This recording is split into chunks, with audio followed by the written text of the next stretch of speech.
राजा बड़ी घरदौड़ चौक। डीजे राजा बड़ी घरदौड़ चौक। अखन अहाँ सब सुन रहल छी अमचन म्यूजिक की शानदार प्रस्तुति। चली अपन पाना से खुशी रिकॉर्डिंग स्टूडियो बलुआहा। चली अपन पाना से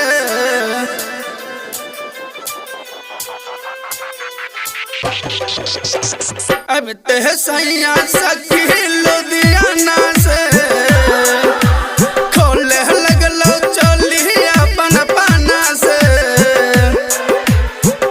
अब ते सैया सखी लुधियाना से खोले लगलो चली अपन पाना से।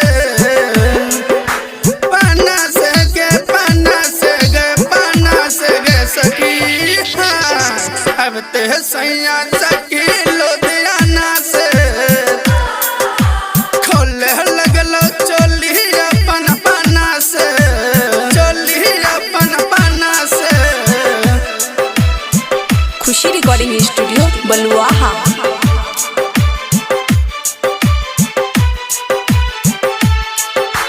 डीजे राजा बड़ी घरदौड़ चौक। डीजे राजा बड़ी घरदौड़ चौक।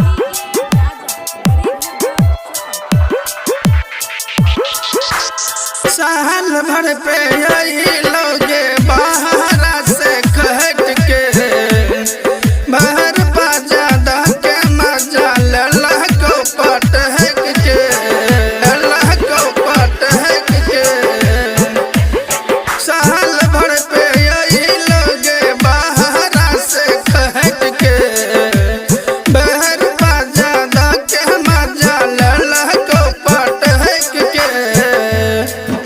दुख बुझो नहीं अपन जनना के। हाँ दुख बुझो नहीं अपन जनना के। खोले लगलो चली अपन पाना से। अब ते सैया सखी लुधियाना से खोले लगलो चली अपन पाना से।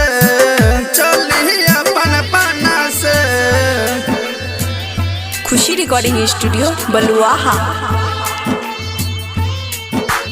डीजे राजा बड़ी घरदौड़ चौक। डीजे राजा बड़ी घरदौड़ चौक।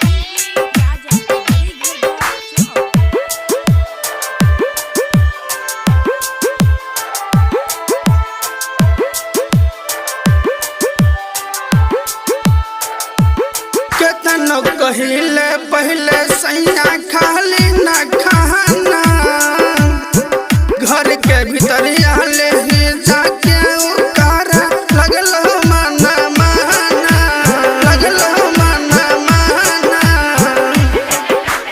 केतनो कहिले पहले सैया खाली न खाना घर के भीतर ले जाके उतारा लगलो माना माना।